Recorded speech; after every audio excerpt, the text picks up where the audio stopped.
ಕರ್ತನ ಪರಿಶುದ್ಧ ನಾಮಕ್ಕೆ ಸ್ತೋತ್ರವುಂಟಾಗಲಿ. ಪ್ರೀತಿಯ ದೇವರ ಮಕ್ಕಳೇ, ಈ ಡೈಲಿ ದಿನದ ಸೇವೆ ಮೂಲಕ ನಿಮ್ಮನ್ನು ಸಂಧಿಸುವುದಕ್ಕೆ ನನ್ನ ಕರ್ತನಲ್ಲಿ ಅಧಿಕ ಸಂತೋಷನಾಗಿದ್ದೇನೆ. ಇವತ್ತು ಕೂಡ ನಿಮ್ಮ ಬಿಡುಗಡೆಗೋಸ್ಕರ ಪ್ರಾರ್ಥಿಸೋದು ಮುಂಚೆ ಸತ್ಯವೇದಲ್ಲಿ ನೋಡುವಾಗ ಪ್ರಾರ್ಥನೆ ಸೈತಾನನ ಬಂಧನವನ್ನು ಅದು ಮುರಿದು ಹಾಕಿಬಿಡ್ತದೆ. ಹೌದು ಮಕ್ಕಳೇ, ಇವತ್ತು ಅನೇಕ ದೇವರ ಮಕ್ಕಳ ಜೀವನದಲ್ಲಿ ಸೈತಾನನು ಅನೇಕ ಕಟ್ಟುಗಳಿಂದ ಬಂಧನಗಳಿಂದ ಕಟ್ಟಿಕ್ಕಿದ್ದಾನೆ.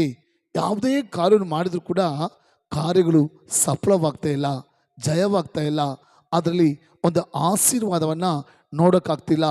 ಕಾರಣ ಅನೇಕ ದೇವರ ಮಕ್ಕಳ ಜೀವನದಲ್ಲಿ ಸೈತಾನನ ಬಂಧನ ಕಟ್ಟಲ್ಪಟ್ಟಿದೆ. ಅದರಿಂದ ಅನೇಕರು ವೇದನೆಯನ್ನು ಅನುಭವಿಸ್ತಿದ್ದಾರೆ. ಆದರೆ ದೇವರ ವಾಕ್ಯ ಓದುವಾಗ ಪ್ರಾರ್ಥನೆ, ನಾವು ಮಾಡುವಂಥ ಪ್ರಾರ್ಥನೆ ಎಲ್ಲ ಸೈತಾನನ ಕಟ್ಟುಗಳನ್ನು ಬಂಧನಗಳನ್ನು ಅದು ಬಿಚ್ಚಿಬಿಡುತ್ತದೆ. ಸತ್ಯದಲ್ಲಿ ನೋಡುವಾಗ ಪೌಲನು ಸೀಲನು ಸೆರೆಮನೆಯಲ್ಲಿದ್ದಾಗ ನಡು ರಾತ್ರಿ ಮಕ್ಕಳೇ ಅವರು ಪ್ರಾರ್ಥನೆ ಮಾಡುತ್ತಾ ದೇವರನ್ನು ಸ್ತುತಿಸಿದರು. ಯಾವಾಗ ಅವರು ಸೆರೆಮನೆಯಲ್ಲಿ ಕೈಕಾಲುಗಳು ಬೇಡಿಯಿಂದ ಬಂಧಿಸಲ್ಪಟ್ಟಿತು, ಕೈಕಾಲುಗಳು ಸರಪಣಿಗಳಿಂದ ಕಟ್ಟಲ್ಪಟ್ಟಿತು, ಮಧ್ಯರಾತ್ರಿಯಲ್ಲಿ ಅವರು ದೇವರನ್ನ ಪ್ರಾರ್ಥಿಸ್ತಾ ದೇವರನ್ನು ಸ್ತುತಿಸಿದರು. ನೋಡಿ ಮಕ್ಕಳೇ, ಯಾವಾಗ ಅವರು ದೇವರು ನೋಡಿ ಪ್ರಾರ್ಥಿಸಿದರು, ದೇವರ ನಾಮವನ್ನು ಸ್ತುತಿಸಿದರು, ಅವರ ಜೀವನದಲ್ಲಿದ್ದ ಕೈ ಕಾಲು ಕಟ್ಟಲ್ಪಟ್ಟಂಥ ಎಲ್ಲ ಸೈತನ ಕಟ್ಟುಗಳು, ಎಲ್ಲ ಬಂಧನಗಳು ಆ ಕ್ಷಣವೇ ಬಿಚ್ಚಲ್ಪಟ್ಟಿತು.